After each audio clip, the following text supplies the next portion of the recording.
Hi అండి, ఈరోజు నేను మైదా పిండితోనే ఒక స్వీట్ తయారు చేస్తున్నానండి. చూడండి, మైదా పిండి కొద్దిగా తీసుకోండి, ఒక కప్పు తీసుకొని అందులోని వంట సోడా, ఉప్పు, నెయ్యి వేసి చపాతీ పిండిలా కలుపుకోవాలండి. ఒక కప్పు పంచదార లేత పాకం వచ్చేంత వరకు పాకం పట్టుకోవాలి. ఒక 20 నిమిషాలు ఇలా కలిపిన పిండిని ఉంచిన తర్వాత ఇలా చపాతీలాగా ఒత్తుకోవాలండి.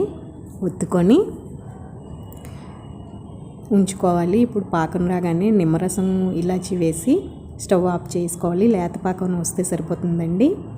ఇప్పుడు ఈ చపాతీలాగా ఒత్తుకున్నాం కదా, దాని మీద నెయ్యిను కొద్దిగా మైదా పిండి ఇలా జల్లి ఈ 4 చపాతీలు ఒకదాని మీద ఒకటి పెట్టి ఇలా చుట్టేసి